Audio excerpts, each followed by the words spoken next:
C'est une très grande joie, c'est un plaisir d'être toujours ensemble. Il y a quelques semaines, par la grâce de Dieu, nous avons commencé cette grande série, tout ce que le Seigneur Jésus nous a enseigné. C'est une série qui est plus que nécessaire, surtout dans ce temps de la fin. Nous devons enseigner tout le conseil de Dieu, tout ce que Jésus-Christ a enseigné. Tout ce que Jésus-Christ a enseigné, nous devons enseigner cela. Et comme rappel du fondement biblique de cette série, je vous prie de tourner vos Bibles dans Matthieu chapitre 28, ces deux grands versets que nous avons. Matthieu chapitre 28, prenez des notes. Alors il a dit, versets 19 et 20, notez s'il vous plaît. Voilà la grande commission, ce que nous appelons la grande commission du Seigneur Jésus-Christ à son Église. Allez, faites de toutes les nations des disciples, les baptisant au nom du Père, du Fils et du Saint-Esprit, verset 20, et enseignez-leur à observer tout ce que je vous ai prescrit. Et voici, je suis avec vous tous les jours jusqu'à la fin du monde. Cette grande commission a deux parties.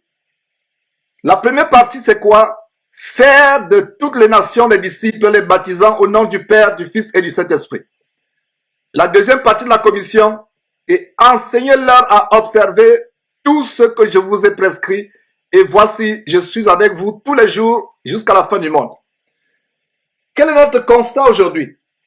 Le constat aujourd'hui, c'est que la première partie de la commission, faites de toutes les nations les disciples, c'est la partie qui est appliquée, accomplie à travers le monde avec les campagnes d'évangélisation, les gens qui prêchent dans les métros, dans les rues, dans les villages, faisant des disciples, amenant les gens à Christ, les convertissant à Christ.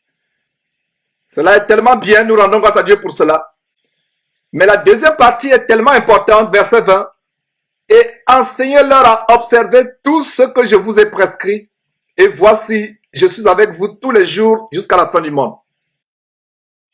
Une évangélisation qui consiste tout simplement à faire des disciples, à évangéliser, à les amener à Christ, sans leur enseigner jour après jour tout ce que Jésus-Christ a enseigné, est une évangélisation incomplète qui ne produit pas de fruits. C'est pour cela que dans les églises aujourd'hui, on amène des gens à Christ qui sont destinés à se retrouver en enfer plus tard parce qu'on ne leur enseigne pas tout ce que Jésus-Christ a enseigné. Pourquoi nous appelle chrétiens?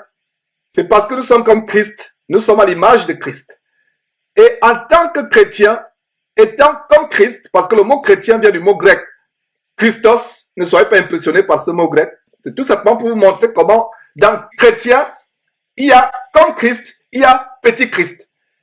Vous ne pouvez pas véritablement être un chrétien si vous ne connaissez pas tout ce que Jésus-Christ a enseigné. Et vous ne pouvez pas être chrétien si vous n'appliquez pas tout ce que Jésus-Christ a enseigné. Donc la première chose, c'est connaître d'abord ce que Jésus-Christ a enseigné et appliquer cela jour après jour dans notre vie. Ou du moins, c'est forcé à expliquer. Et nous avons cette écriture aussi dans Matthieu,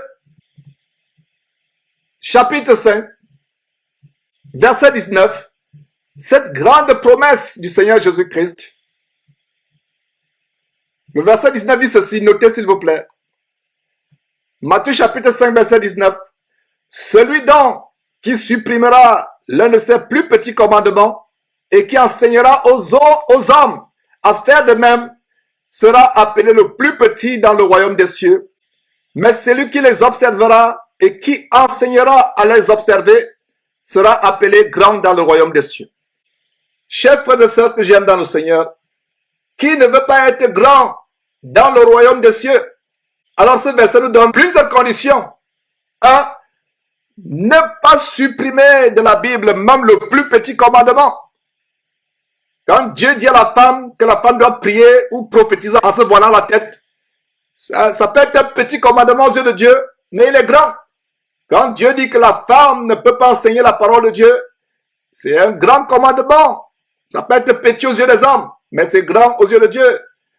Quand Dieu dit, Matthieu chapitre 10, verset 8, ne vendez pas les choses de Dieu, vous avez reçu gratuitement, donné gratuitement. Ça peut être un petit commandement aux yeux de Dieu, aux yeux des hommes, pardon, mais c'est un grand commandement aux yeux de Dieu.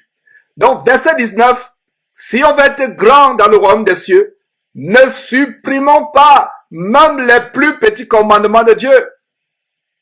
Deuxième chose à faire, enseigner aux hommes à le faire. Voilà le message du Seigneur Jésus aux enseignants de l'évangile. On doit enseigner tout le conseil de Dieu. Il est dit dans Romains chapitre 1 verset 18, je crois, la colère de Dieu se déclenche du ciel contre toute impiété des hommes qui retiennent injustement la vérité captive. Nous devons enseigner tout ce que Jésus a enseigné pour être grand dans le royaume des cieux. Non seulement enseigner cela, observer. Nous devons, nous-mêmes d'abord qui enseignons, observer. Vous ne pouvez pas enseigner aux autres ce que vous ne faites pas. La plus grande honnêteté, c'est d'enseigner aux gens ce que vous observez. En tant qu'enseignant de la parole de Dieu, observe toi-même d'abord. Observe toi-même d'abord et ensuite enseigne aux autres. Sera appelé donc celui qui les observera et qui enseignera à les observer sera appelé grand dans le royaume des cieux. Dans le corps de Christ aujourd'hui, bien-aimé, à travers le monde, il y a un grand manque, il y a un grand vide sur les enseignements au sujet de tout ce que Jésus a prescrit, ordonné, commandé, enseigné. Et cette série aujourd'hui, la série sur tout ce que Jésus a enseigné, a pour but de combler ce vide. Alors aujourd'hui, nous sommes à la partie 11. Nous allons voir ce que c'est la vraie repentance. Pas la fausse repentance. Dans les églises aujourd'hui, il y a des gens qui sont amenés à Christ sans avoir expérimenté la repentance. Il y a deux choses qui sont nécessaires pour devenir véritablement un enfant de Dieu. J'aimerais que vous notiez ces choses. Il y a la repentance et il y a la foi. Vous ne pouvez pas venir au Seigneur Jésus-Christ sans l'une des deux choses. Vous ne pouvez pas venir au Seigneur Jésus-Christ sans l'une des deux choses. Les deux choses sont nécessaires. Les deux choses sont nécessaires. C'est dommage aujourd'hui que les gens mettent plutôt l'emphase sur la foi. On dit croyez en Jésus, venez à Jésus, donnez votre confiance à Jésus, acceptez Jésus comme votre Seigneur. C'est pas mauvais. Mais si vous vous limitez à prêcher la foi sans prêcher la repentance, cela ne produit pas de fruits. Ne produit pas de fruits. Les deux sont nécessaires. Vraiment nécessaires. Si vous voulez obtenir de l'eau, pour ceux qui ont fait la chimie, pour avoir de l'eau, il faut avoir 2 atomes d'hydrogène et un atome d'oxygène. Vous avez de l'eau. Vous ne pouvez pas les séparer. Si vous avez tout simplement les atomes, vous n'avez pas de l'eau. Si vous avez tout simplement l'oxygène, vous n'avez pas de l'eau. Pour avoir de l'eau, les sources d'eau vive qui couleront dans notre sang, ce que Jésus-Christ a promis en Jean chapitre 7, à partir du verset 37 au verset 39, vous voulez l'eau vive qui vous amène dans la vie éternelle. Mes frères et sœurs, vous avez besoin de 2 éléments, la repentance et la foi. L'un ne va pas sans l'autre. Si vous voulez de l'eau, combinez 2 atomes d'hydrogène et un atome d'oxygène. Vous avez de l'eau. Et pour des jeunes gens qui écoutent cet enseignement, qui ont leur leçon de chimie, voilà une bonne révision. Vous ne pouvez pas voir l'eau si vous écartez un. S'agissant de notre vie en Christ, nous avons besoin de 2 choses essentielles. La repentance et la foi. La repentance et la foi, voilà les 2 choses qui sont nécessaires pour pouvoir être véritablement en Christ. Aujourd'hui, la repentance n'est pas un sujet très populaire. La repentance n'est pas un message populaire parce qu'il s'agit de prêcher contre le péché. Il s'agit de mettre l'accent sur des choses cachées dans la vie des gens, les choses sales qu'ils font en secret. C'est pour ça que la repentance n'est pas un sujet populaire. Prêcher la repentance tous les jours dans les églises, ces églises vont se vider. Mais la bonne nouvelle, c'est que dans nos églises, c'est ce que nous allons prêcher tous les jours, la repentance du péché. J'espère que vous ne serez pas fatigués d'écouter ce message. Nous voyons dans la parole de Dieu en Matthieu chapitre 3, comment Jésus-Christ, comment Jean-Baptiste commence par la repentance. Jean-Baptiste commence son ministère par la repentance. Vous pouvez noter cela en Matthieu chapitre 3, verset 1. Jean-Baptiste commence son ministère par repentez-vous.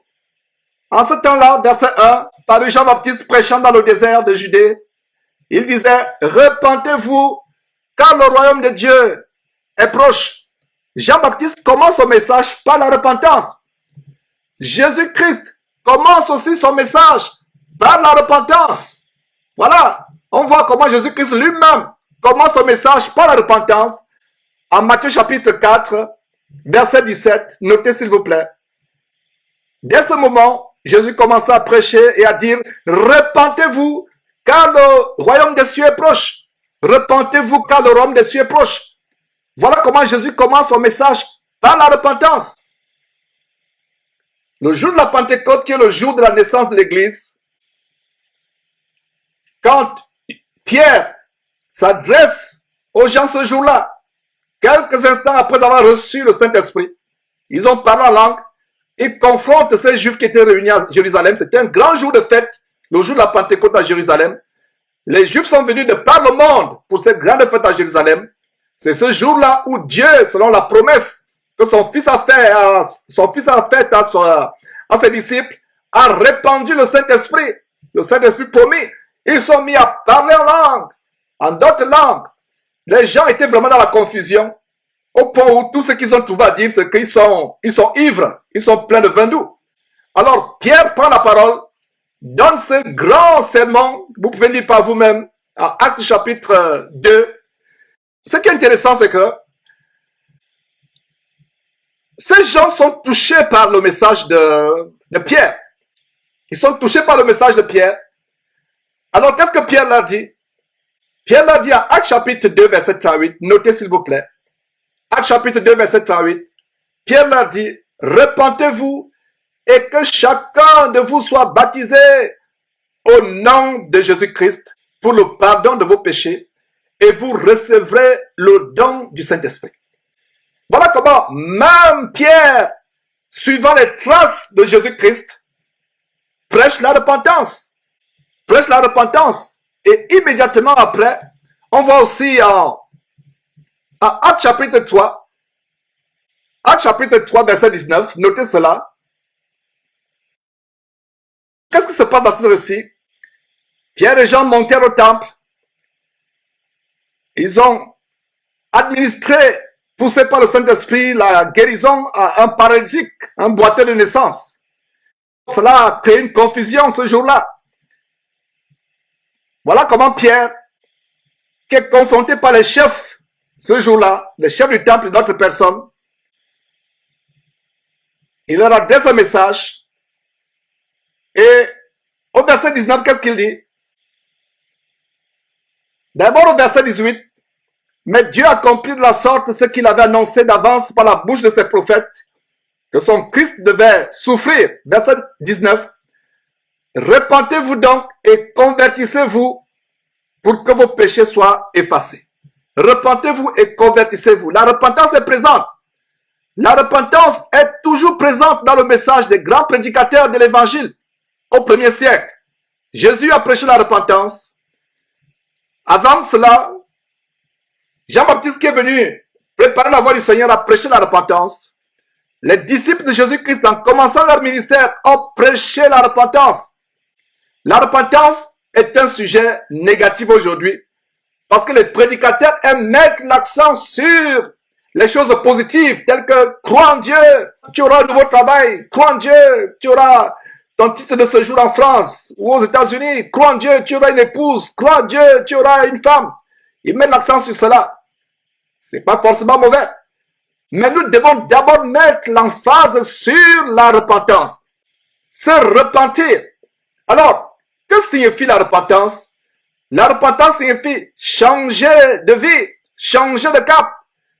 À supposer que vous prenez la direction vers Lyon, vous êtes en France, à Paris, vous voulez vous rendre à Lyon, et Dieu vous révèle que la route de Lyon, c'est pas une destination pour vous. Que la bonne destination, c'est plutôt Marseille. Il faut faire un demi-tour complet pour arriver à Marseille. Vous êtes à Paris, vous vous dirigez vers Lyon, et Dieu dit, non, Lyon n'est pas une bonne destination pour vous. Allez plutôt à Marseille. Vous allez faire, si vous maîtrisez la géographie de la France, un demi-tour complet. Un demi-tour complet. Parce que si vous faites un demi-tour à moitié, vous risquez de vous retrouver à Strasbourg. N'est-ce pas? Il faut faire un demi-tour complet pour aller à Marseille. La repentance signifie changer de vie. Alors, comme je vous montrais, Pierre prêche la repentance sur le modèle de Jésus-Christ. Même Paul commence son ministère avec la repentance. Paul parle de la repentance. Regardez même ce grand discours à l'Aréopage. L'Aréopage, c'était un endroit où les gens dans l'Antiquité venaient pour écouter les bonnes nouvelles. Alors au verset 30, ça se passait à Athènes. Le verset va nous montrer comment les Athéniens et les étrangers demeurant à Athènes, ne passaient leur temps qu'à dire ou à écouter des bonnes nouvelles. C'est comme Facebook aujourd'hui. C'est pour cela que nous, derrière Jésus-Christ, nous appelons Facebook l'aréopage des temps modernes. Vous y allez pour entendre les bonnes nouvelles. Qu'est-ce que l'autre a fait? Qu'est-ce qui se passe dans tel pays? Qu'est-ce qui s'est passé dans tel endroit? Qu'est-ce qu'on a fait? Qu'est-ce que tel est devenu? Donc on va pour écouter les bonnes nouvelles. Et bien de fois, ça entraîne beaucoup de distractions. Et s'il y a une des plus grandes distractions qui risque d'amener le chrétien du 21e siècle à l'enfer, c'est bien sûr Internet, Facebook, les réseaux sociaux. Si vous êtes encore dans les réseaux sociaux, je pense sincèrement, mes frères, que ça devrait être pour un seul but. Envoyer des enseignements bibliques, les versets, édifier les gens. Mais si vous y allez pour entendre des bonnes nouvelles, pour y flâner à longueur de journée, parce que vous êtes pris par l'oisiveté, c'est un grand danger. Vous risquez de polluer vos yeux avec des choses terribles, des choses négatives. Il n'y a rien de nouveau sous le soleil. Les Athéniens avaient l'aréopage. Les gens du 21e siècle ont un autre aréopage, plus dangereux encore, Facebook. Parce que l'aréopage d'Athènes était limité.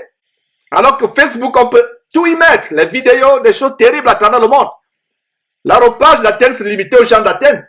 Mais Facebook, c'est les nouvelles, mauvaises, bonnes, tout ce qui est négatif, des choses abominables à travers le monde. Donc, méfiez-vous, mes frères et sœurs de Facebook et de tous les réseaux sociaux. C'est une parenthèse que je ferme. Alors, Acte chapitre 17, Paul s'adresse aux gens de l'aréopage, à partir du verset 22. Et qu'est-ce que Paul dit? Vous pouvez lire tout le contexte par vous-même. Mais regardez au verset 30, Dieu, sans tenir compte des temps d'ignorance, annonce maintenant à tous les hommes, en tout lieu, qu'ils aient à se repentir. Se repentir, c'est regretter amèrement ce qu'on a fait. C'est regretter son passé. C'est dire, Seigneur, j'étais un menteur.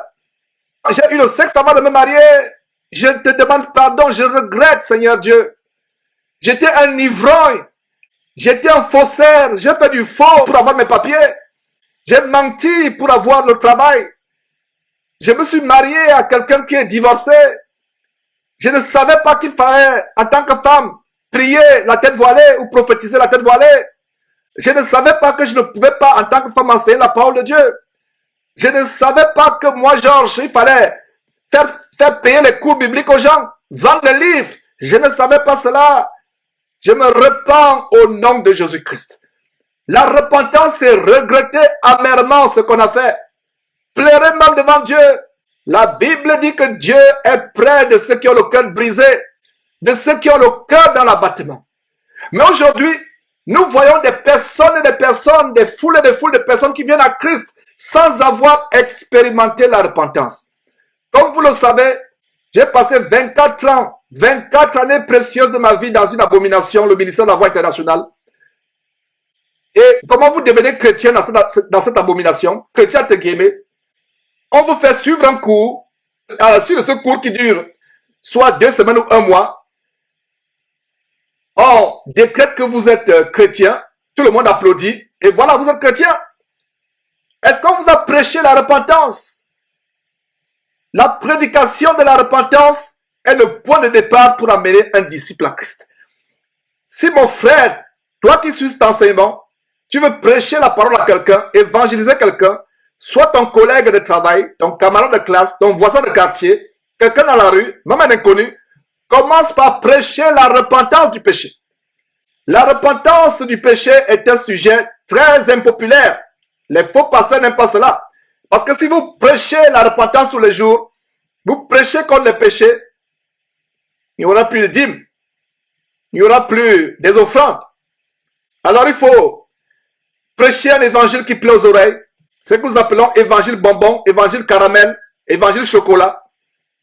Et la Bible dit d'ailleurs que dans les derniers temps, les gens auront la démangeaison d'entendre les choses agréables et se tourneront vers une foule de faux pasteurs pour leur propre ruine. Ils aiment entendre les choses qui sont agréables aux oreilles. J'imagine même certaines personnes avec des cotons-tiges dans le sac, en pleine réunion, quand ce faux pasteur les encense avec des prophéties mensongères, des messages flatteurs. Ils ont besoin de cette tige cotonnée pour bien écurer l'oreille, pour suivre encore. L'oreille démange d'entendre les choses agréables. Mes frères, le message de la repentance n'est pas populaire. C'est pour cela que on n'est pas nombreux. Je prends l'exemple de ce séminaire que nous organisons à Houston, par la grâce de Dieu, cette fin du mois. Comment vaincre le péché dans nos vies. Nous allons mettre l'accent sur la repentance. Je ne sais même pas si il y a une dizaine de personnes qui sont inscrites. C'est pas populaire. Mais si c'était le séminaire sur comment déclencher, débloquer le facteur d'accélération des finances dans votre vie en 2018, je vous assure qu'il n'y aurait même plus de place. Il n'y aurait plus de place. Mais les séminaires sur la repentance, sur comment fuir le péché, sur comment vaincre le péché ne sont pas populaires. Parce que les gens veulent des choses agréables, les choses qui plaisent à la chair. La Bible nous dit, le royaume de Dieu est forcé, ce sont les violents qui s'en emparent. Il ne s'agit pas d'être violent contre votre femme, contre votre époux, contre vos enfants, contre les voisins du quartier. Il s'agit d'être violent contre vous-même. C'est pour ça que l'apôtre Paul peut dire dans 1 Corinthiens chapitre 9, « Je traite durement mon corps et je le tiens assujetti. » Ma sœur, voilà l'hiver qui commence. Tu n'es pas marié, tu es seul dans ta chambre. Il y a la grisaille, il y a le froid. Le diable viendra tribler ta chair, te faire regretter le fait que tu as pris l'engagement d'être chaste. Le froid va te tourmenter, la solitude va te tourmenter, la grisaille va te déprimer. Tiens ferme, ma soeur. Tiens ferme, tu es sur le bon chemin. Le diable fera tout pour te déprimer. Et te voilà, si tu ne tiens pas ferme, tu risques de te retrouver en train de naviguer sur Internet pour rechercher le réconfort. Et voilà, tu tomberas sur un démon qui va te faire tomber dans la fornication. Nous devons être fermes face au péché. Nous devons être violents. Quand la tentation du péché vient, crie de ma haute voix. Je connais une sœur qui avait pris la résolution au moment dans sa vie d'être chaste. Et c'est quand elle a pris la résolution d'être chaste qu'il y a eu toutes sortes de tentations. Les envies qu'elle avait avant de faire ce vœu, elle a recommencé à avoir ces envies. Et la Bible nous dit dans Ecclésiaste, malheur à celui qui prend à la légère un vœu sacré. Ne vous empressez pas de faire un vœu à Dieu, Quand vous avez fait un vœu à Dieu, respectez-le. Alors, dès que la sœur a fait ce vœu, les attaques d'ordre sexuel qu'elle avait, elle ne les avait jamais expérimentées. C'est tellement fort un moment où elle devait se lever et dire, vous, dans ma chair, dans mes parties privées, vous n'avez pas d'autorité sur mon corps. Sortez de ma tête, sortez de mes pensées, sortez de mon corps au nom de Jésus-Christ. Elle insistait, elle le disait à haute voix. C'est un combat. Nous devons traiter durement notre corps. La repentance est tellement importante. Ce grand verset que je m'ai partagé, Proverbe chapitre 28, verset 13. Notez ce verset s'il vous plaît. C'est un verset que vous devez avoir par cœur. Celui qui cache ses transgressions ne prospère point, mais celui qui les avoue, les confesse et les délaisse obtient miséricorde. La véritable repentance consiste à dire, Seigneur, je reconnais que ma vie a été une vie nauséabonde, une vie sale, une vie désagréable. Je reconnais, Seigneur, je ne discute pas avec toi, je ne raisonne pas avec toi. Je reconnais que j'étais désagréable. J'étais insoumise à mon mari. J'étais insoumis à mon employeur. J'ai volé l'argent de l'entreprise. J'ai trompé les gens dans la société. J'ai trompé l'administration pour avoir des faveurs. Seigneur, je reconnais cela. J'ai le cœur brisé. Je me repens. J'étais ivrogne. Je fréquentais les bars, les boîtes de nuit. J'allais vers les prostituées. J'ai eu le sexe avant le mariage. Oh Seigneur, pardonne-moi. Pardonne-moi. Je regrette du fond du cœur. Je regrette, Seigneur. Je regrette. J'ai le cœur abattu. J'ai l'âme meurtrie. Comment j'ai pu déshonorer Dieu par ma bouche, par mes yeux, par mon corps? Seigneur Dieu, je te demande pardon. Pardonne-moi, oh Dieu. Je te fais la promesse de ne plus jamais recommencer. Mais Dieu, tu sais aussi que la chair est faible. C'est pour cela que j'implore ta grâce. J'implore ta force. Donne-moi la force de pouvoir résister au péché. Parce que la parole de Dieu dit en Romains chapitre 8, verset 26, Dieu nous assiste par son Saint-Esprit dans nos faiblesses. L'Esprit lui-même, l'Esprit Saint lui-même nous aide dans notre faiblesse. La repentance est importante. Nous avons l'apôtre Paul qui justifie son ministère en Actes chapitre 26. Lisons cela mes frères. Actes chapitre 26. La parole de Dieu est merveilleuse. Nous devons aller à la parole de Dieu infiniment merveilleuse pour avoir la vie. À partir d'aujourd'hui, comprenez que deux choses sont importantes pour la véritable conversion en Christ. La repentance du péché et la foi. L'un ne va pas sans l'autre. Les deux vont ensemble. Les deux vont ensemble. Actes chapitre 26, verset 20.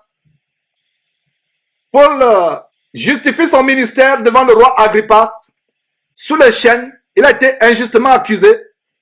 Et voilà, il prend la parole devant le roi Agrippa. À Actes chapitre 26.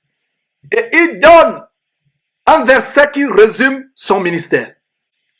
Un véritable ministère ne consiste pas à se faire voir, à être grand, à rechercher les honneurs des hommes, à rechercher l'argent. Actes chapitre 26.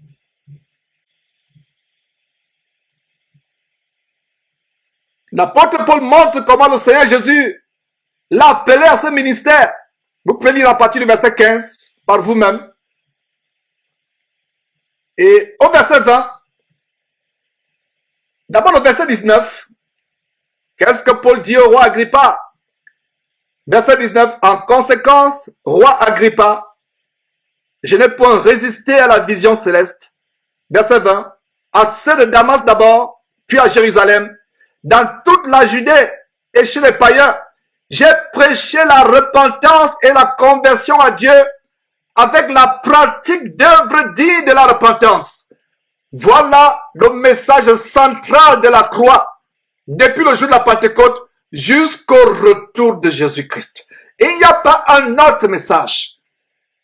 tous les dimanches, c'est le message que vous allez entendre.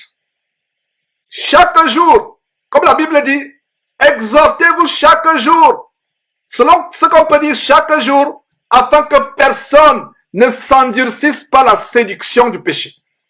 Notre message chaque jour, pour toutes les églises à travers le monde, les vraies églises, qui ne sont pas les bâtiments faits de pierre, de verre ou d'acier, l'église que vous et moi nous formons, là où 2 ou 3 sont assemblés au nom de Jésus-Christ, c'est l'église.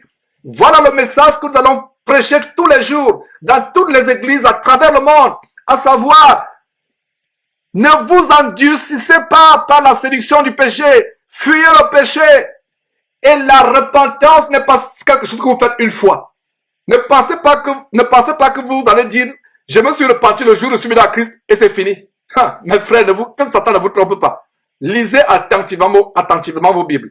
Si vous ne lisez pas attentivement vos Bibles, si vous n'êtes pas assidu dans la lecture de la parole de Dieu, vous êtes un candidat à la séduction de Satan. Vous méritez d'être séduit par Satan. Lisez attentivement votre Bible. La repentance n'est pas quelque chose qu'on fait une fois dans la vie. Parce qu'il y a des fois, vous vous êtes repenti pour tel aspect de votre vie, tel péché dans tel aspect de votre vie. Mais au fur et à mesure que vous marchez, vous êtes intègre dans votre marche chrétienne, l'Esprit Saint va vous révéler d'autres péchés que vous ne connaissez même pas. D'autres péchés qui sont enfouis. Est-ce la désobéissance au mari? Est-ce votre langue que vous n'arrivez pas à maîtriser? Est-ce vos oreilles que vous n'arrivez pas à maîtriser? Est-ce le manque de pardon dans votre cœur? Donc la repentance est continuelle jusqu'au retour du Seigneur Jésus-Christ. Alors, l'apôtre Paul dit au verset 20, à ceux de Damas d'abord, regardez, Damas d'abord, puis à Jérusalem, dans toute la Judée et chez les païens. Les païens, c'est qui? Les païens, c'est les non-juifs dont Paul parle toute la terre. Donc, il y a d'abord, verset 20, Damas d'abord, Jérusalem, dans la Judée, et chez les païens. Les païens, c'est les non-juifs, donc les Chinois, les Américains, les Africains, tous les peuples de la terre, y compris les Juifs, le message central de la croix, c'est le message de la repentance. De la repentance. Je vais poser une question aux frères et sœurs qui écoutent cet enseignement. Quel est le dernier message de Jésus-Christ à son église dans la Bible? Quel est le dernier message de Jésus-Christ dans la Bible? C'est une question que je pose. Quel est le dernier message? Beaucoup vont répondre en disant, le dernier message c'est Matthieu chapitre 28, qu'on a lu tout à l'heure, avant de se lever au ciel. D'autres vont dire, le dernier message c'est Acte chapitre 1, avant de se lever au ciel, quand les disciples lui posaient la question, quand est-ce que ce sera la fin du monde? Beaucoup de personnes penseraient que le dernier message de Jésus à l'église, c'est Matthieu chapitre 28, verset 19 à 20, ou Acte chapitre 1. Mes frères et sœurs, je vais vous faire découvrir que, pour ceux qui ne le savent pas, que le dernier message de Jésus qui est à l'église, c'est en Apocalypse, quand il parle de la repentance. Alors pour cela, voyons comment Jésus-Christ commence son ministère par la repentance. Il finit son ministère par la repentance. Il commence son ministère par la repentance, il finit son ministère par la repentance. Alors, allons voir cela dans Apocalypse. Voilà le dernier message de Jésus-Christ à l'église. Donc, Jésus-Christ commence son ministère par la repentance, Matthieu chapitre 4, verset 17. Et Apocalypse chapitre 2, verset 3. Jésus dit ceci. Souviens-toi donc d'où tu es tombé. Repends-toi et pratique tes premières œuvres. Sinon, je viendrai à toi et j'ôterai ton chandelier de sa place, à moins que tu ne te repentes. N'est-ce pas bénissant de voir comment Jésus-Christ commence son ministère par la repentance dans Matthieu chapitre 4, verset 17, où il a dit, dès ce moment, Jésus commença à prêcher et à dire, repentez-vous, car le royaume des cieux est proche. Quel bonheur de savoir que Jésus finit le dernier message N'écoutez pas les visions à tort à travers sur Internet là, de l'enfer et le paradis. Je vous parle du dernier message dans la Bible. Parce que la plupart du temps, ces messages sont plutôt influencés par les démons. Mais dans la parole de Dieu, la Bible, la merveilleuse parole de Dieu, le dernier message de Jésus à l'église, parce qu'il y a 3 chapitres, dans ces 3 chapitres, vous voyez par exemple le verset 1, écrit à l'ange d'Éphèse. Si vous lisez les 3 chapitres, vous allez voir quelques églises, Sardes, Philadelphie, Pergame, Éphèse. Il donne des compliments à certaines églises et d'autres, il les reproche. Il leur reproche certains égarements. Plaise à Dieu, nous allons faire un enseignement, une émission spéciale sur les 5 avertissements de Jésus-Christ aux églises qui sont contenus dans ces 3 chapitres d'Apocalypse. Apocalypse chapitre 1, chapitre 2, chapitre 3. Donc, au chapitre 2, verset 5, qu'est-ce que vous voyez donc? Jésus met l'accent sur la repentance. Souviens-toi donc d'où tu es tombé. Mon frère, ma soeur, es-tu tombé dans la fornication? Es-tu tombé dans le mensonge? Tu avais commencé à marcher avec Jésus-Christ. Tu as été découragé. Tu as été séduit. Tu avais abandonné la cigarette, les drogues. Tu avais abandonné les choses mauvaises, la fréquentation des bars, des prostituées. La Bible dit, et c'est le Seigneur Jésus-Christ qui te dit aujourd'hui, par ma bouche, sur la base de ce verset, Apocalypse chapitre 2, verset 5.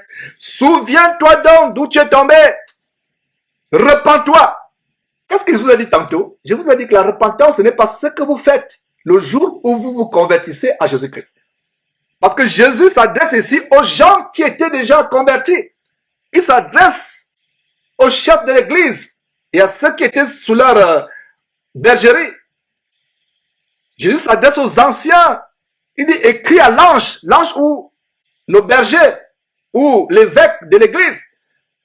Voilà un verset qui nous montre comment la repentance est quelque chose que nous devons faire tous les jours. Mon frère, tu as peut-être connu le Seigneur Jésus-Christ il y a 2 ans, 3 ans, et tu es tombé jusqu'à ce jour. Oublie ce que tu faisais hier soir. Prends la décision de te repentir encore aujourd'hui.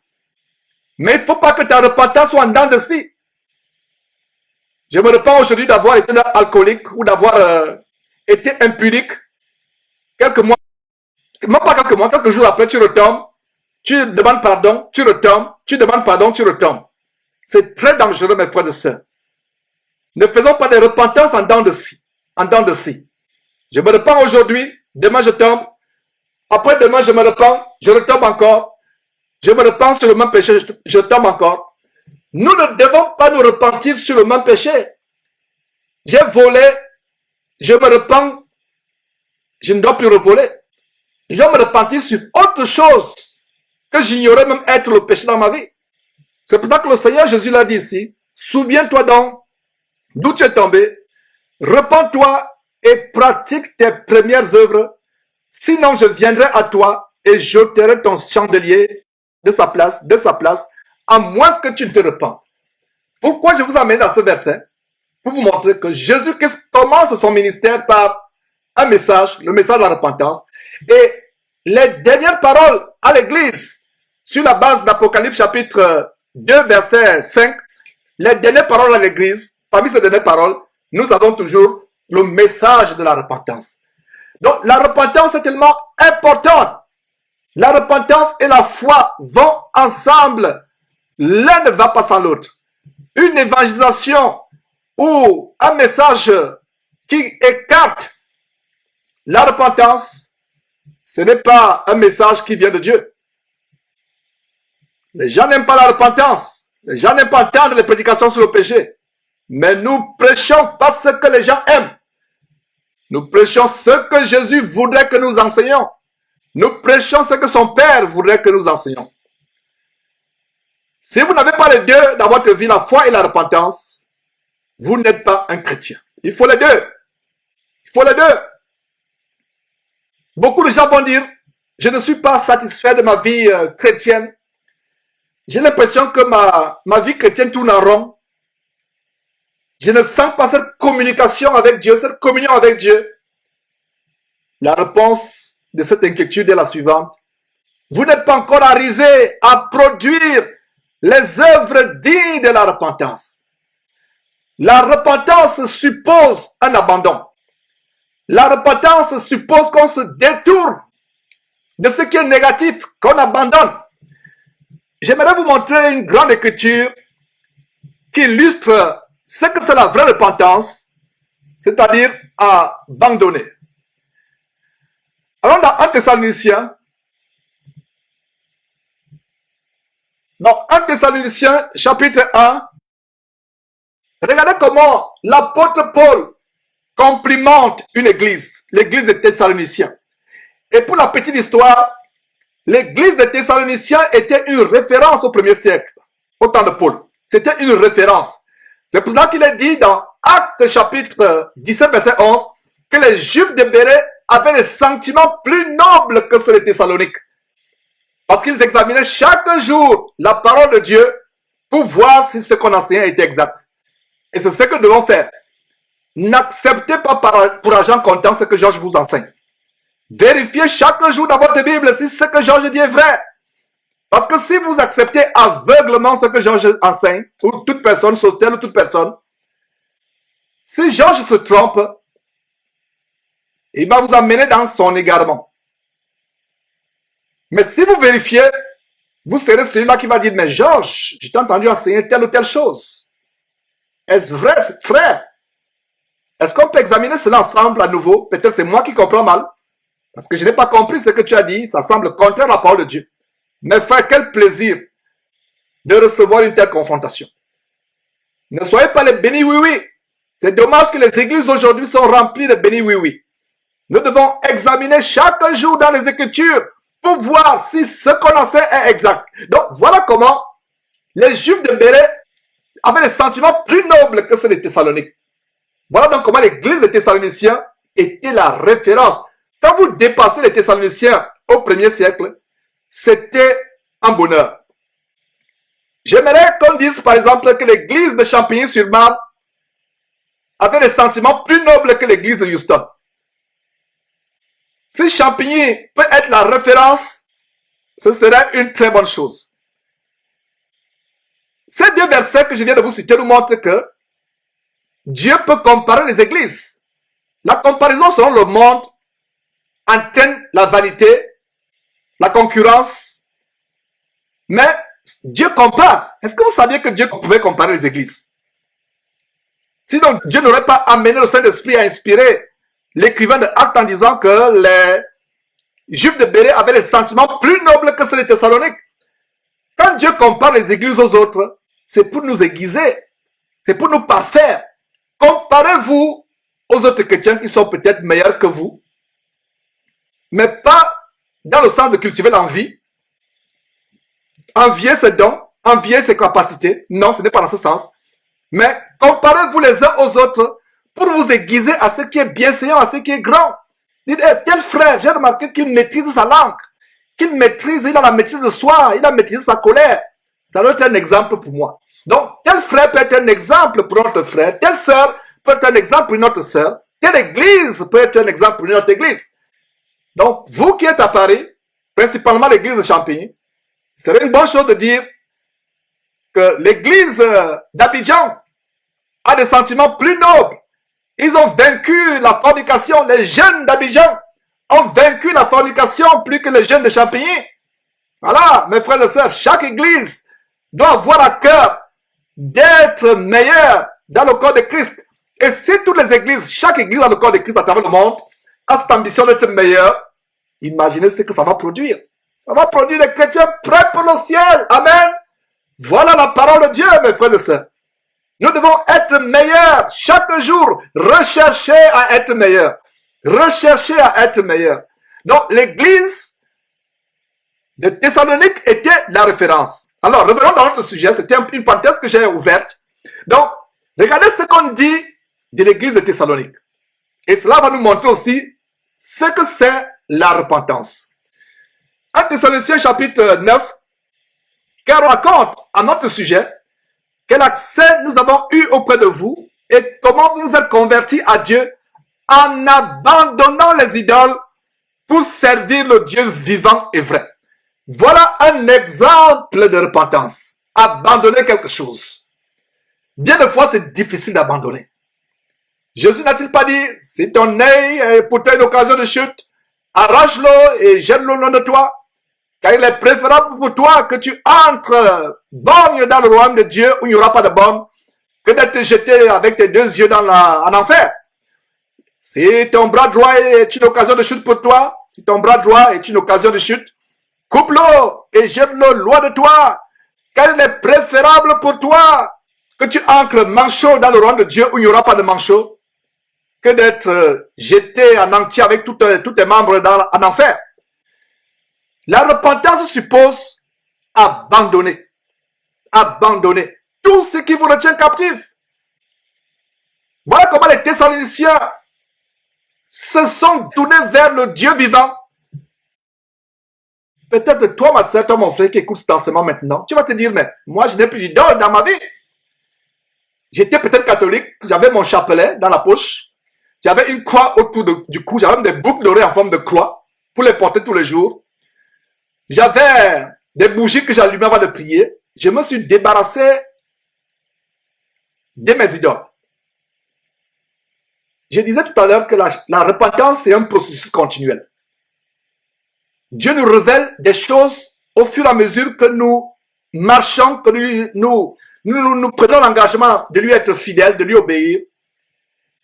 Les idoles ne sont pas seulement des objets de bois, de pierre. Ce sont les idoles externes. C'est plus facile de les identifier. C'est plus facile de les éliminer. Tout ce qui est externe, visible, c'est facile de les éliminer. Je me rappelle la sœur Angèle, quand je suis venu à Paris, elle m'a parlé d'une statuette d'un bonhomme qui était juste à l'entrée de la maison où certains frères s'ensemble. Et une fois qu'elle a connu la parole de Dieu, elle s'est débarrassée de cette idole, de ce statut, ce bonhomme. C'était une idole. Peut-être qu'à l'époque, elle ne savait pas que c'était une idole, mais une fois qu'elle est venue à Christ, elle a compris ce commandement sur la base d'Exode chapitre 20, verset 4, qui dit « Tu ne te feras point de représentation quelconque ». Elle s'est débarrassée de cela. Donc, les idoles externes, visibles, telles que la croix, c'est dommage que dans cette soi-disant église, il y a encore la croix. Vous voyez la grosse croix au mur ou à l'entrée. La croix est un instrument de Satan. Ce n'est pas Dieu qui a fabriqué la croix. La croix est un instrument de Satan pour tuer Jésus-Christ. Donc je ne comprends pas pourquoi les gens continuent à porter ce morceau de bois autour du cou. Ou les mettre à l'entrée de leur dénomination qui s'appelle l'église, qui ne sont que des salles d'attente pour l'enfer. Nous ne nous limitons plus à la croix physique. La croix de Jésus-Christ n'est pas un morceau de bois. Elle est spirituelle. Je ferme la parenthèse. Alors, les idoles physiques, telles qu'une statue de Marie, la statue de Joseph, de Jésus, c'est facile de s'en débarrasser. Mais il y a des idoles difficiles à détecter, difficiles à éliminer, difficiles à discerner. C'est les idoles dans notre cœur. Ton travail peut être ton idole. Même ton ministère en Christ peut être ton idole. Ta femme peut être ton idole. L'idole, c'est tout ce qu'on met devant Dieu. Voilà un sujet sur lequel nous devons aussi nous repentir. Je vous disais qu'au fur et à mesure que nous marchons en Christ, Dieu nous révèle des choses que nous ne connaissons pas. Et Dieu commence avec vous comme un enfant qui commence à l'école, à la maternelle, il va au CP1, CP2, cours élémentaire, cours moyen, il évolue. Au fur et à mesure qu'il évolue, les tests ou les leçons ou les examens qu'il a s'affermissent ou se compliquent au fur et à mesure qu'il évolue. Donc quand vous commencez à Christ, mes frères et sœurs, les premières idoles que Dieu va vous montrer, c'est les idoles de la Vierge Marie, les idoles physiques. Mais au fur et à mesure où vous vous engagez dans votre marche, Dieu va vous montrer d'autres sortes d'idoles. Ça peut être ton travail, le temps que tu mets dans tes études. C'est pas mauvais d'aller à l'école ou d'avoir un travail, c'est pas mauvais. Ou d'avoir une femme, d'avoir un époux, une épouse, des enfants. Mais faisons attention, ces choses peuvent devenir des idoles plus tard. Et regardez les gens de Thessalonique, les Thessaloniciens, comment ils sont détournés de leurs idoles. Ils ont abandonné les idoles. Voilà un exemple de repentance. Donc, ces idoles, ils sont difficiles à éliminer. Ce sont les idoles de notre cœur. Les péchés secrets. Je ne peux pas me passer de la télévision. Je ne peux pas me passer d'Internet. L'une des plus grandes idoles des chrétiens aujourd'hui, c'est Internet. Il ne peut plus s'en passer. Voilà une idole. Des choses secrètes, des péchés secrets. Ça, c'est des idoles internes, plus difficiles à détecter, à identifier et beaucoup plus difficiles à éliminer. Ce qui est externe, on l'élimine facilement. Voilà. Donc, si vous trouvez quelque chose en vous qui prend la prééminence sur Dieu, quelque chose qui vous empêche de passer le temps dans la prière, de passer le temps dans la lecture biblique, de passer le temps dans l'exhortation, dans l'enseignement, si vous êtes un enseignant, tout ce qui vous empêche de passer le temps dans la communion avec Dieu, c'est une idole. Une idole, c'est tout ce qui prend la place de Dieu dans votre vie ou qui est plus important que Dieu. C'est comme une roue de secours. Dieu est devenu une roue de secours pour beaucoup de personnes. Vous avez vos 4 roues. Une roue, c'est l'école. L'autre roue, c'est le mariage. L'autre roue, c'est, je ne sais pas, une entreprise que vous avez. L'autre roue, c'est peu importe, les 4 roues. Mais Dieu est à la malle arrière. C'est quand il y a un problème qu'on dit, ah, Dieu. Et vous ouvrez votre malle arrière, vous prenez votre roue qui s'appelle Dieu. On ne se moque pas de Dieu. Nous devons avoir nos roues principales, nos 4 roues doivent être Dieu. Première roue, Dieu. Deuxième roue, Jésus-Christ. L'autre roue, le Saint-Esprit. L'autre roue, la parole de Dieu. Voilà nos roues. Et maintenant, qu'est-ce qu'il y a la malle arrière? Ces roues qui est votre travail, vos enfants, votre famille, etc., etc. C'est ça la malle arrière. C'est ça la roue qui est dans la malle arrière. J'espère que vous comprenez cette allusion. Donc, voyons un peu cette grande écriture. Donc, je reprends, notez très bien que tout ce qui prend la place de Dieu dans votre vie, c'est une idole. Donc, demandez à Dieu, ou bien demandez vous-même ce que vous pensez le plus quand vous avez le temps libre. Quand vous avez le temps libre, par exemple, vous êtes rentré du travail, vous êtes sorti de l'école, qu'est-ce qui prend votre temps? Qu'est-ce qui prend le clé de votre temps? Est-ce Internet? Est-ce la télé? Est-ce Skype? En train de flâner, même avec les frères et sœurs sur Skype, en train de flâner, raconter des histoires qui ne tiennent pas debout. Voilà. C'est normal d'avoir un travail, d'être dans une entreprise, un bureau où vous travaillez, et c'est normal de vous concentrer sur votre travail pour gagner votre vie. C'est normal en tant qu'étudiant de vous concentrer dans vos études. Mais une fois que vous êtes sorti de ces choses, vous êtes sorti de l'université, du collège, vous êtes à la maison, ce à quoi vous pensez la plupart du temps, si ce n'est pas Dieu, sa parole, c'est une idole. Ça peut être le sport, ça peut être la musique, peut-être. Il y a des idoles qui sont légitimes, mais ces idoles sont autant que les idoles qui sont illégitimes. Vous allez sur un site pornographique, c'est une idole. Elle est illégitime. Mais ça peut aussi être une idole comme qui est légitime, telle qu'aller suivre un match de football. Est-ce qu'un chrétien peut aller peut-être taper sur une balle ou jouer au tennis, comme il m'arrive de temps en temps de le faire? Oui. Mais si maintenant c'est votre passion, que si vous ne jouez pas au tennis ou au football, si vous ne regardez pas la télévision, vous commencez à trembler, vous avez la fièvre. Ça devient une idole. Beaucoup de chrétiens pensent que les juifs avaient des idoles tout simplement physiques. Mais il y a un grand verset qui donne une révélation sur une catégorie d'idoles que nous avons aujourd'hui. Alors pour cela, je vous invite à tourner vos Bibles, notez ce verset. Ézéchiel chapitre 14, verset 4, qui nous montre une idole. Ézéchiel chapitre 14, verset 4. Voilà ce que Dieu dit à Ézéchiel d'adresser aux anciens d'Israël.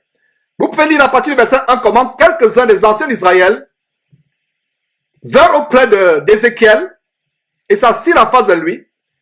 Et comment au verset 2, la parole de l'Éternel est adressée à Ézéchiel en ce mot. Nous pouvons sauter le verset 3. Lisons le verset 4. Verset 4. C'est pourquoi parle-leur et dis-leur, ainsi parle le Seigneur l'Éternel. Tout homme de la maison de l'Éternel, tout homme de la maison d'Israël, qui porte ses idoles dans son cœur et qui attache le regard sur ce qu'il a fait tomber dans son iniquité, s'il vient s'adresser au prophète, moi l'Éternel, je lui répondrai malgré la multitude de ses idoles. Quelle belle révélation à ce verset. Ce verset anticipait déjà les idoles que les chrétiens devaient avoir aujourd'hui dans leur cœur. Merveilleux verset, n'est-ce pas? Ézéchiel chapitre 14, verset 4, nous montre les idoles que nous portons dans notre cœur. Parce que les idoles physiques, c'est facile. Je ne pense pas que quelqu'un, véritable chrétien qui suit enseignement encore des idoles physiques. Mais nous avons de multitudes d'idoles invisibles, spirituelles, dans notre cœur. Regardez, ce verset termine en disant, je lui répondrai malgré la multitude de ces idoles. Ces idoles qui portent où? Ces idoles qui portent dans son cœur. Qu'il porte dans son cœur. Ce ne sont plus les idoles que nous portons autour du cou. Ces bijoux que nous portons. Beaucoup de femmes chrétiennes ont compris que la femme ne doit pas se parer d'or, de bijoux. C'est une bonne chose. Elles n'ont plus ces idoles. Parce qu'il y a des femmes, elles ne peuvent pas sortir de la maison sans bijoux. Alors, ce dont vous ne pouvez pas vous passer, ce dont vous ne pouvez pas vous passer, c'est quoi? C'est une idole. Alors, il y a des chrétiennes qui sont débarrassées de ces idoles, bijoux, en or, diamants, etc. Mais elles ont toujours des idoles dans le cœur. C'est de ce que parle ce verset. Vous portez vos idoles dans votre cœur, malgré que vous ne les avez plus autour de votre poignet, autour de votre cou, autour de votre cheville, sur vos oreilles. Vous n'avez plus ces idoles, mais vous les avez dans les cœurs, dans le cœur. Donc, les Israélites avaient beaucoup d'idoles dans leur cœur. C'est la même chose avec des chrétiens aujourd'hui. Tout ce qui prend la place de Dieu dans votre vie, ça peut être votre affaire, votre entreprise, ça peut être votre maison, votre petit ami, pour ceux qui ont encore des petits amis, alors que pour les chrétiens, il n'y a pas de petits amis, de copinage, le sexe avant le mariage.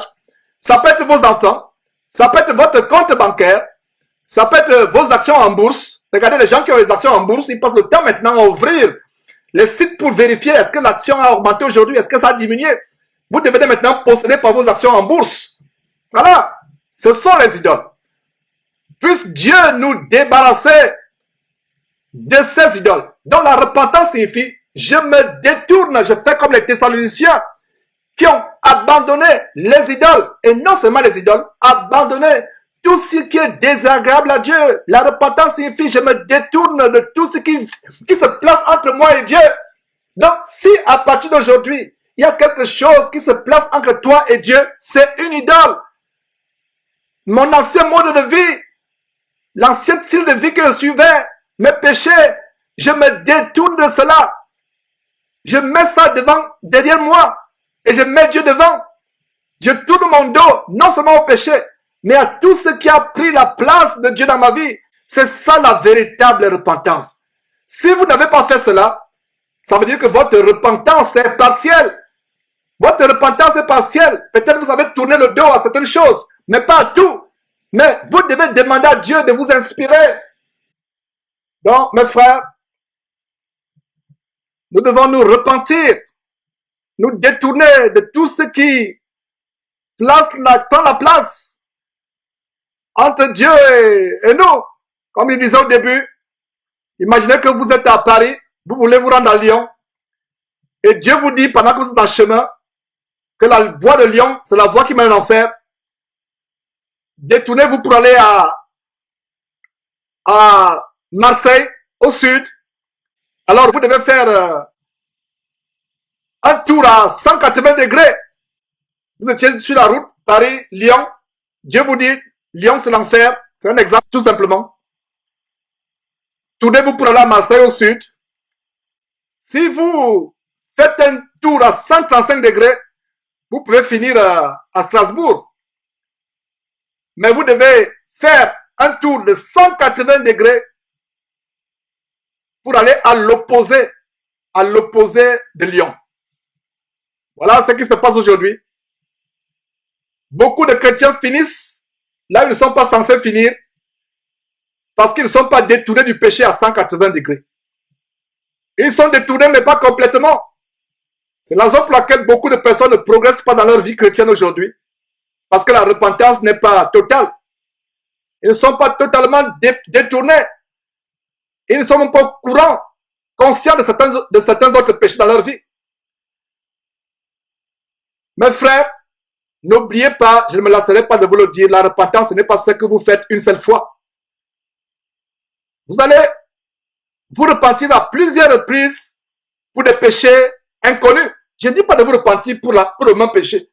Vous volez, vous demandez pardon à Dieu, vous revenez encore voler 2 jours après. Non, ce n'est pas de cela dont je parle.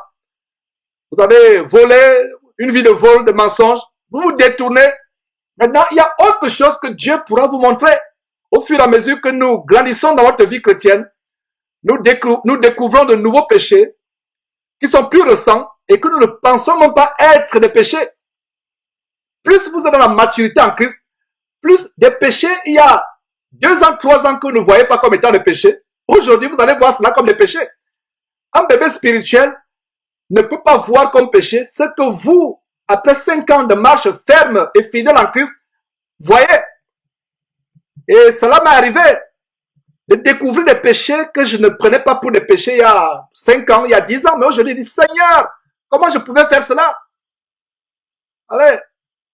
Et aujourd'hui, et je vais finir par cela, il y a une catégorie de péchés que beaucoup de chrétiens ignorent dans leur vie, le péché par omission.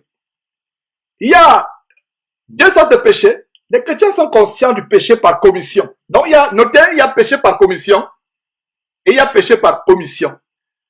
Un péché par commission, aller voler, mentir, convoiter la femme d'autrui, c'est un péché par commission. C'est-à-dire que vous avez commis un acte, que ce soit par votre corps physique, que ce soit par votre parole, que ce soit par votre bouche. Ça, c'est le péché par commission. Mais il y a des catégories de péchés qu'on appelle péché par omission. La Bible ne dit-elle pas que celui qui sait faire ce qui est bien et ne le fait pas commet le péché? Je crois que c'est Jacques chapitre 4, verset 17. Jacques chapitre 4, verset 17 dit, celui donc qui sait faire ce qui est bien et ne le fait pas commet un péché. Voilà la catégorie de péché par laquelle je vais terminer cette partie 11 de cette série qui s'appesantit sur ce que c'est la vraie repentance. Voilà le péché par omission. Tu ne fais pas ce que tu es censé faire. C'est un péché par omission.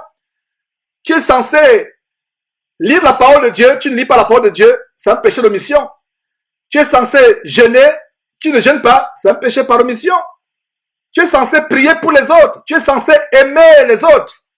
Tu es censé pardonner les autres. Tu ne le fais pas. C'est un péché. Donc, à partir d'aujourd'hui, ne vous concentrez plus seulement sur les péchés par commission. Concentrez-vous aussi sur les péchés d'omission. Sur la base de Jacques chapitre 4, verset 17. Celui qui sait faire ce qui est bien et ne le fait pas commet un péché. Voilà la grande révélation que nous recevons ce matin. À savoir qu'il y a des péchés que nous commettons en ne faisant pas ce qui est bien. Vous savez que c'est bien d'aider les pauvres, c'est bien d'aimer vos ennemis, de pardonner à ceux qui vous font du mal, mais vous ne pardonnez pas vos ennemis, vous ne priez pas pour vos ennemis, vous n'aidez pas les pauvres. C'est un péché, mais un péché d'omission. Est-ce que vous pouvez réaliser comment les chrétiens vont aller en enfer? Ils se sont abstenus de beaucoup de choses, ils n'ont pas commis ce qui est mal, mais ils ont péché en omettant de faire ce qui est bien.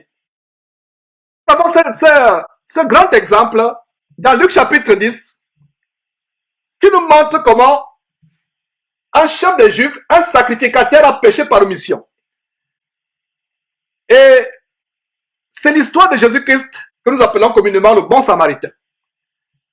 Nous voyons dans cette histoire, Luc chapitre 10, verset 30, Jésus reprit la parole et dit, un homme descendait de Jérusalem à Jéricho, il tomba au milieu des brigands, qui le dépouillèrent, le chargèrent de coups et s'en allèrent, le laissant à demi-mort. Un sacrificateur qui par hasard descendait par le même chemin, ayant vu cet homme passa outre. verset 32, un lévite qui arriva aussi dans ce lieu, l'ayant vu, passant outre. Mais un samaritain qui voyageait, étant venu là, fut ému de compassion lorsqu'il le vit. Il s'approcha et banda ses plaies en y versant de l'huile et du vin, puis il le mit sur sa propre monture, le conduisit à une hôtellerie et prit soin de lui. Mes frères et sœurs, qu'est-ce que nous voyons dans ce verset, dans ce passage, versets 31 et 32? Un sacrificateur incroyable, un chef des Juifs, sacrificateur. Allez lire l'Ancien Testament, allez lire le livre de Lévitique pour savoir ce que c'est un sacrificateur. Un haut prêtre, grand prêtre en Israël, il passe.